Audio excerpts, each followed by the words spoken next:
It's your Wednesday daily delivery. I'm Michael Rand. Happy to be back for another day. Hope you guys are having a great day out there today. Not going to be easy to have a great day if you are a Minnesota Wild fan, if you are a Minnesota Wild player, if you are Gustav Nyquist in particular.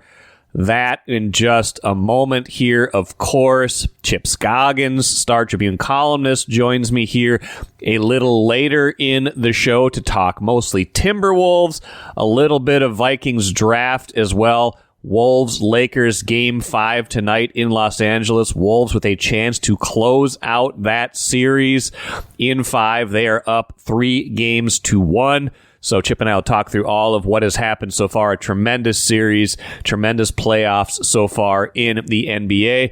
A Hawkeyes football fan checks in at the end of the show. Twins in a moment. JJ McCarthy in a minute too. First, though, what I miss, I alluded to it already. Wild lose 3-2 in overtime.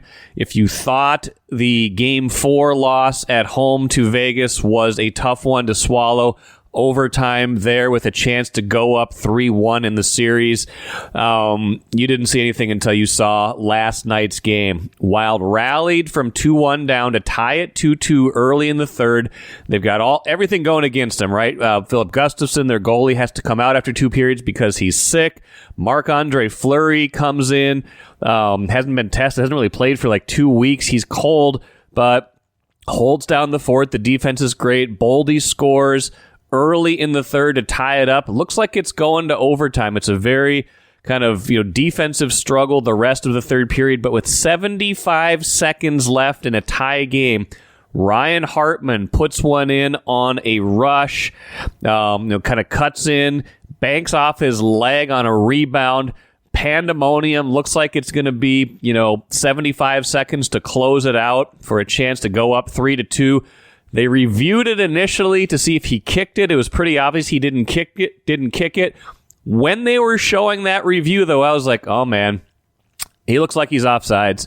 Nyquist looks like he went into the zone early. They weren't slowing it down at that moment, though, to show that piece of it. They were focused so much on the kicking or not. So the official review comes down, didn't kick it, good goal. Then Vegas gets to challenge the offsides, and that doesn't take long. Nyquist was in the zone. It wasn't by much, but it was certainly the right call. It was an obvious call once you saw it on replay. Goal wiped off. They go to overtime, and predictably, of course, Vegas scores fairly early in overtime. Wild had their fourth line and third defensive pair out for the winning goal. All sorts of what-ifs, but man, 2 straight overtime losses after taking a 2-1 lead in the series. The Wild's motto all season long, their kind of mantra, their slogan has been choose your hard. I think they are taking that to too much of an extreme right now. Do you not also agree with that? This version of hard is too hard. They're making it too hard on themselves. Win one of these games. I get it. It's overtime. It's the NHL. You never know what's going to happen. Just win one of these games, and you're in the driver's seat. You're going home up 3-2 to close this out at XL Energy Center tomorrow night. Instead, they are on the brink of elimination. They are on the brink, even though Matt Boldy has been tremendous in these playoffs. He scored. Kirill Kaprizov, after a bad turnover, bad kind of play on the power play, gave Vegas a shorthanded goal. And by the way, 3 guys went to the puck. Nobody went to the trailer. That was not great defense. But Kaprizov got it back 13 seconds later. He scored last night. They have been fantastic in these playoffs. Foligno's been really good. Like they have been Vegas's equal, but they cannot win when it matters so far. That's what hurts. I think they have a decent chance to get this to a Game 7, and if they can get it to a Game 7, I think this series is still there for them to take. But if not, they are going to certainly look back at these 2 games, and especially the game where they had the go-ahead goal with 75 seconds wiped off because of an offside that was really an unforced error. You just watch it. Like, Nyquist isn't forced into the zone. There's no reason for him to be early into the zone. It's just carelessness. Again, it's nothing malevolent. It's nothing that he intentionally did. There's no ill will. There's nothing. He's obviously not trying to go into the zone early. He made a mistake. Yet still, you can't make that mistake there. Yet he did. The goal comes off the board. You all knew it was going to happen next. Wild gave up the goal pretty early in overtime. 3-2 is the final. I don't know. I don't know where it goes from here. How do you regroup from 2 straight overtime losses? We will see. Just disappointing for them, right? Just disappointing. Part of a bad night, right? The Twins also lost to Cleveland 2-1, a game that also ended very suddenly. It was 1-1 going into the 9th inning. Then all of a sudden, leadoff home run off Louis Varland to start the 9th. Cleveland walks it off on the Twins, who had won their last 4, 6 of their last 7, stopped their kind of mini run. They're 13-17 now. Spoiled some good pitching. The hitting wasn't there last night. Things of that nature. You're not going to panic about a game like that, but still, part of a night that was just disappointing all around for Minnesota sports if you stayed up and watched it. Both those went late, by the way. The Cleveland Twins game was super late because it got off to a late start, a weird long rain delay in Cleveland. Don't know what that was all about, but both teams have to regroup, especially the Wild. We'll see if they can do it. Now, how about a palate cleanser from all of that? J.J. McCarthy talked to the media on Tuesday, Vikings young quarterback. Here is what he said about, hey, are you ready to play this season? I know I'm ready to start because all the work I put in and just the confidence in my skills and abilities and just being able to do my job and simplify things to, the best of my ability every single day and, just take it one day at a time, one play at a time. And, I have a tremendous coaching staff, a tremendous group of guys around me that I can lean on and they can lean on me. That's a good reminder. If he can play, if he's good enough to be a upper half NFL quarterback, J.J. McCarthy is going to be a fan favorite here in Minnesota.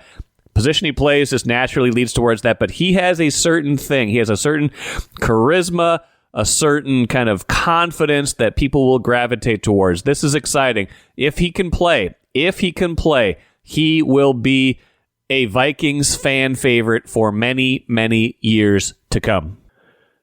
Let's bring in Chip Scoggins from the Star Tribune right now. Mainly, Chip, to talk Timberwolves ahead of Wednesday night's Game 5, late again in Los Angeles. We'll get some draft talk at the end, too, because I don't think Royce and I did much of that on Monday. He's like, I don't know about that. I don't care about that.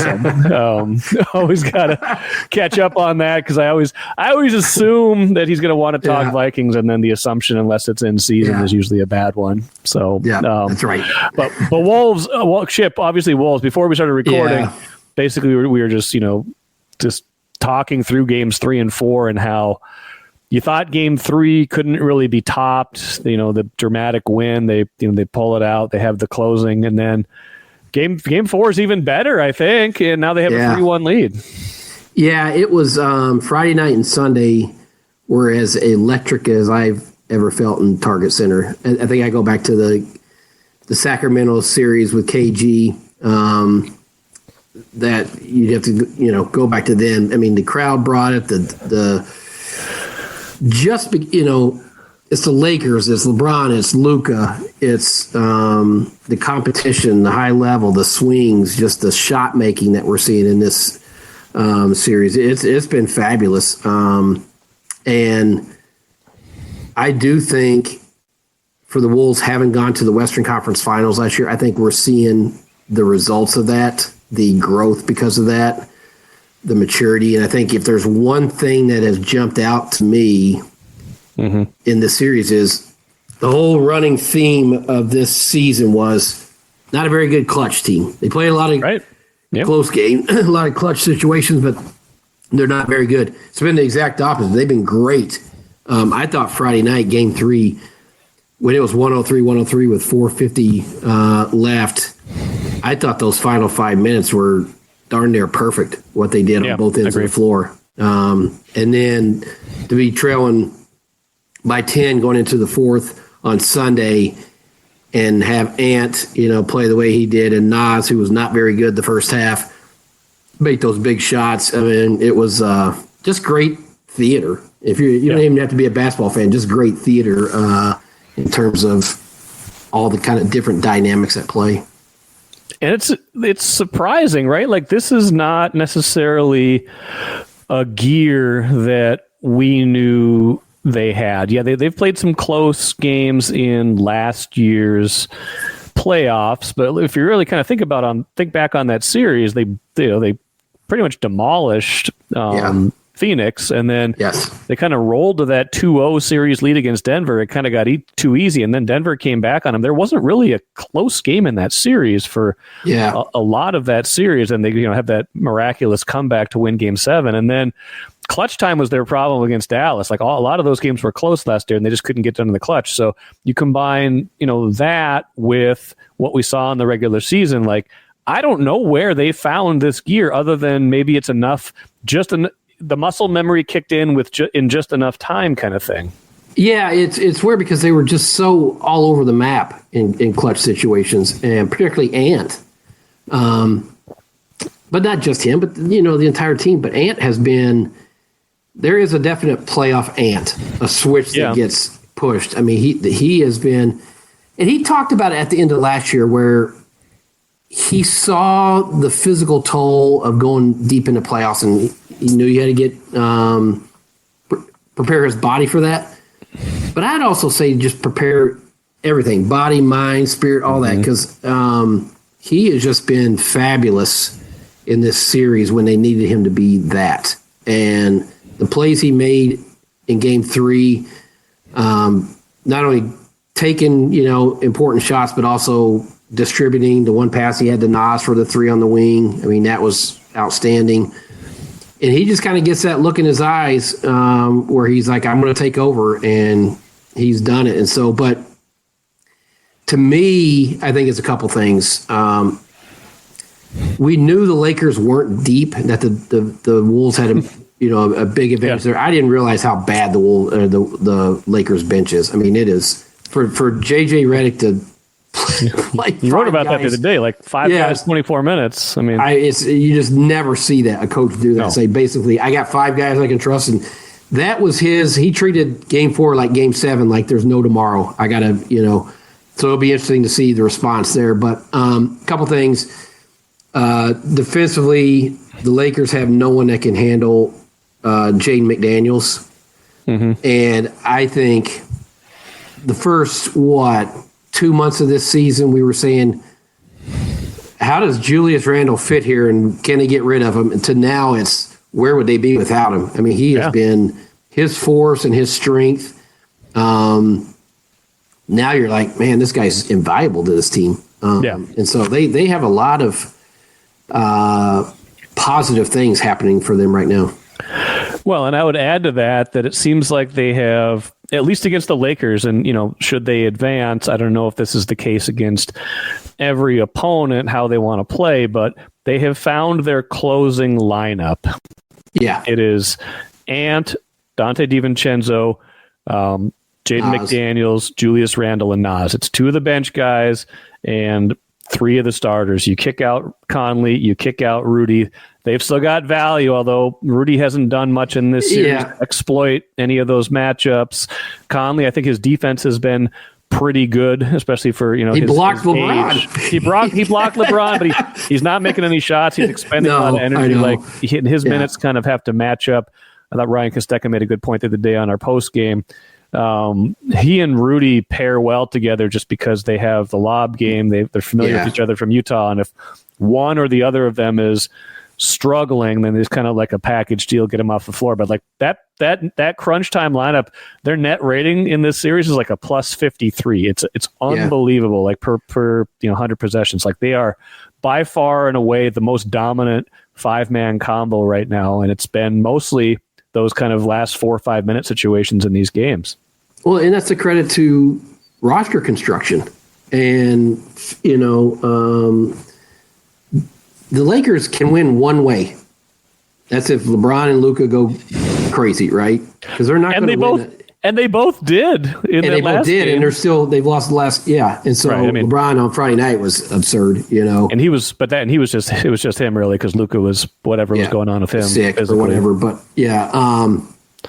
I mean, it's another series. Maybe we see Rudy, have a bigger impact. It's just not working this series, particularly like rebounding. You're not seeing it. Mike is still, the Lakers are definitely hunting him whenever he's in there because they're going to throw it into whoever he's guarding. He's being asked to guard 7-footers or right. But that's where that's where your depth comes in, and that's where your matchups come in, and like they have found something with that group, and you just have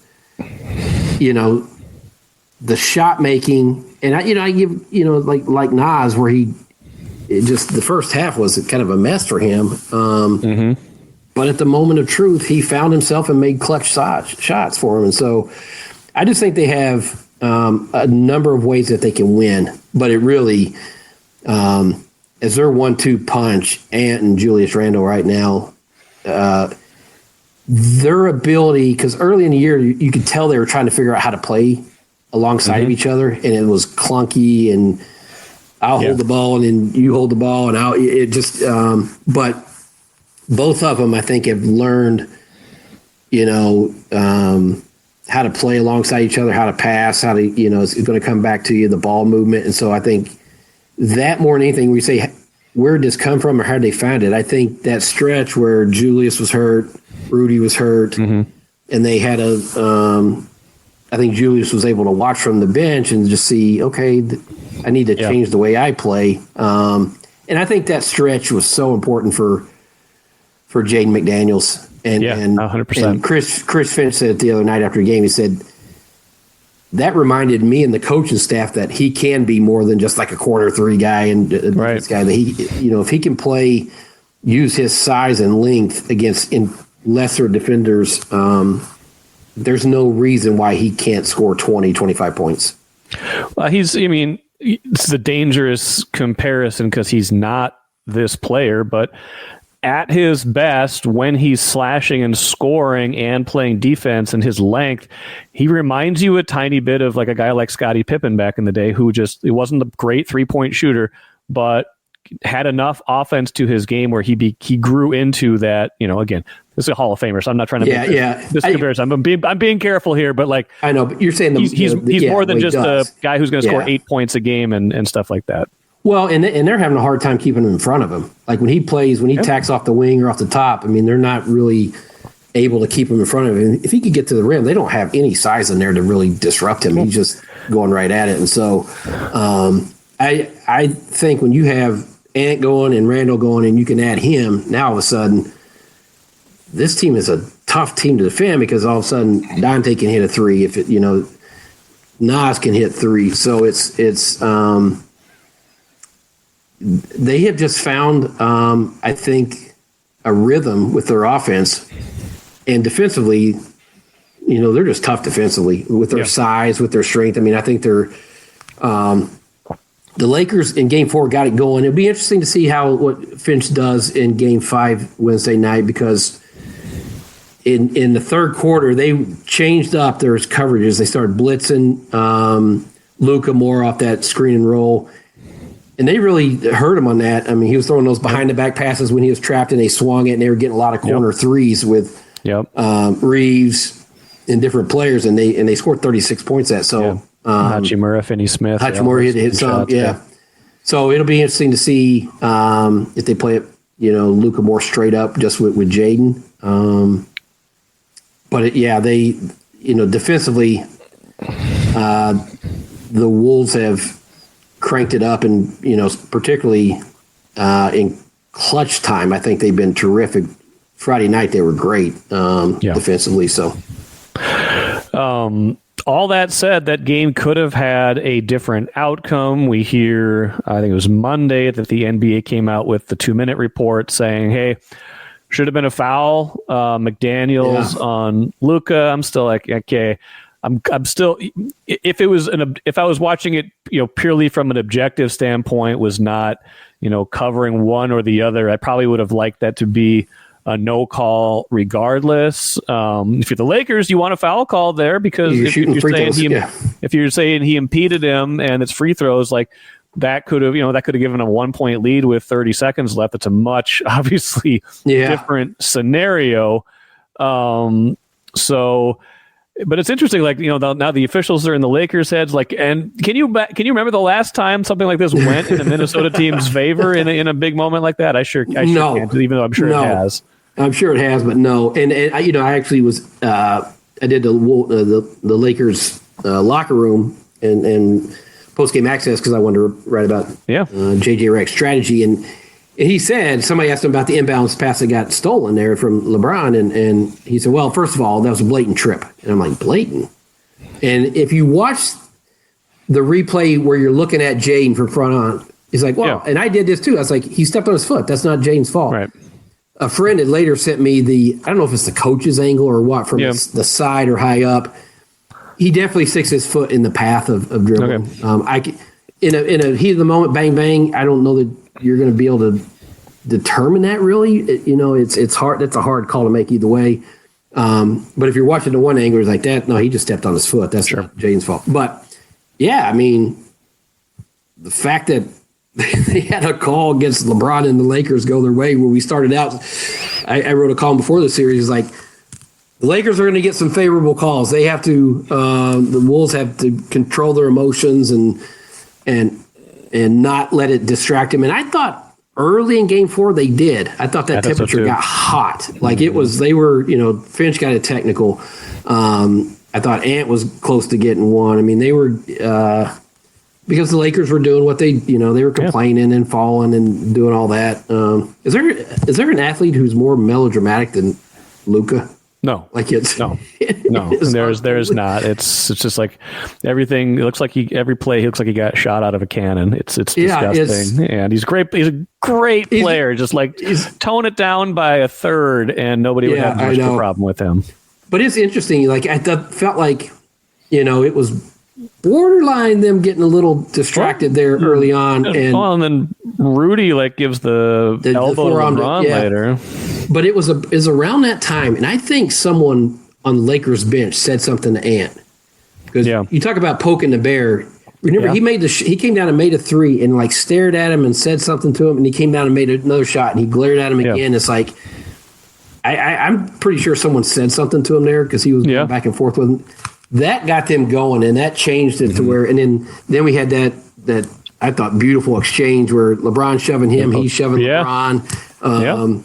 What a just I think I called it a seminal moment because it was like Ant saying, here I am. Here I am, and here we are, and we're not backing down,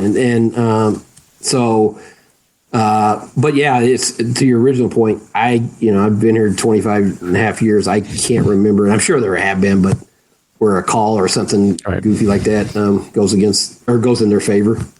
Well, and it's a good reminder at how 3-1's a huge advantage, but it's these last two games were right in the balance. One or both could have gone the other way. They went the Wolves' way. This is playoff basketball, but now it is incumbent upon them to not take the foot off the gas. I'm not saying they have to win Game 5. This is not a must win, but I don't want to see them go in there. I don't want to see them put up a stinker of a first quarter like they did in Game 2. I want to see them focused again if I'm Chris Finch, where I don't have to call early timeouts or get us hey fellas, this thing's not over. I don't want him to have to remind them of that.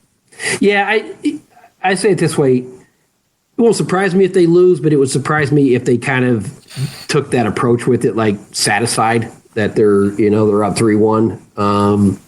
I think there's a kind of intensity about this team, a focus that I think last year was hey, isn't this novelty fun? And this year I think it's been pretty businesslike. It feels like, hey, we're supposed to be a good team. We're supposed to be doing this. And so, again, I think that's another example of having gone through it, got the experience, understanding how to handle the emotions and the ebbs and flows of a series. I think that's sort of paying dividends for them right now.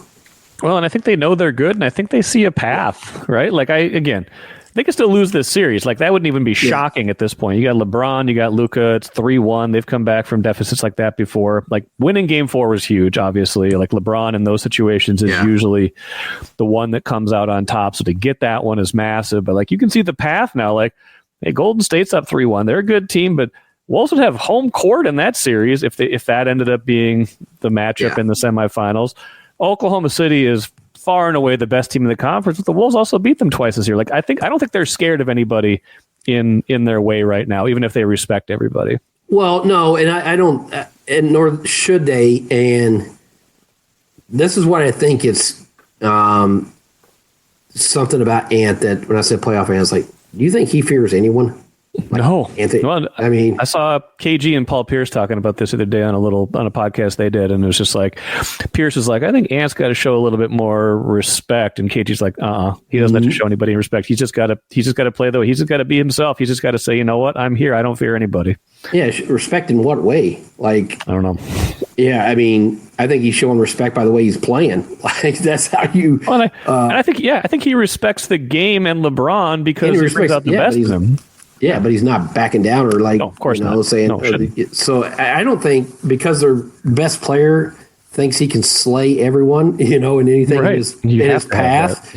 Yeah. I think that just gives the entire team confidence. And I mean, they got veteran players that have been through it, so they shouldn't fear anyone. And they're playing that way, like they deserve to be here, and they're going to, it's showing up in those close games in clutch time. Like, they look like a mature team, like that expects to win in those and expects to execute. And they also occasionally get a break, whereas the Lakers don't. Those poor Lakers never catch a break. No, I mean, just in terms of like they actually get to they also get to rest, unlike the Lakers. The whole second half, that was unbelievable. It almost worked. I mean, we'll just say that it almost worked. Yeah. They came out of the gate, but the time to get them to the rest was the start of the fourth quarter. That was my thing. Is people were like, well, it still was his last possession. It's like, yeah, but they had a 10-point lead going into the fourth. Yep. What if they had gotten some rest? And we'll never be able to prove were they 4 of 18 or 5 of 18? They scored 19 points in the fourth quarter. I think they were 5 of 18 shooting. LeBron didn't take a shot, right? He didn't score a point. I know. We'll never be able to prove with those missed shots because some of them were open. Is it because they were fatigued or did they just miss them? You never can prove it. But Ant said they thought they looked gassed. They sort of looked it to me. It's not like Luka's in the greatest fitness in the world. No, so it's not really bad. but it reeked of, this is my shot. If we're down 3-1 going home, we're in trouble. Which I think was true, but I think you can play that while also giving LeBron, it's like staggering, even just like a 2-minute break for each of those guys at the end of the early fourth, like coming out of or into, like just to give them 3 extra minutes of breath, like that could have made all the difference. I don't know, but unless, I don't know. I think it worked to the Wolves' benefit. We'll see if they can close it out Wednesday in LA. Chip Quick did something on Vikings draft grades. I mean, they only had 5 picks, and only one of them really ended up being the top 100. So it's kind of hard to say. But you also if we're going to say, okay, they didn't have that many picks, we also have to say the reason they didn't have that many picks is because they essentially ended up trading 2, 3, and 4 this year to move up for what ended up being Dallas Turner last year. It wasn't the end goal in the beginning. They were making sure they had the capital to get their quarterback last year, but that's what it ended up being. So the caveat is, they didn't have that many picks. The caveat to the caveat is they didn't have that many picks because they traded away all their picks. So that counts still on the draft record. So this is JJ McCarthy and Dallas Turner better have big years this year is all I'm saying. Well, that's it. Yeah. I mean, I tend to pay zero attention to draft grades because we have probably for the best. Yeah, we have no idea how good somebody's draft class is going to be one day after the thing. I will say this: when Kevin O'Connell answered our colleague Mark Craig's question immediately after the Rams game about the offensive line, and he was emotional and all that, and he said, we have to fix the interior offensive line. Yeah. Little did we know he was laying out the organizational blueprint for the entire offseason, and they stuck to it. I mean, 2 in free agency, a guard and center in free agency, and a first-round pick on a guard. They were going to build the infrastructure around J.J. McCarthy to the best of their ability that they can. And so that didn't surprise me. I guess I was a little surprised they used the second pick on a wide receiver. And didn't take anybody in the secondary at all. That was surprising to me. Yeah. And so I think there's probably still a veteran signing to come as a corner somewhere.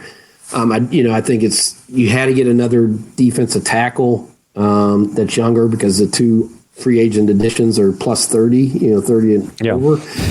So,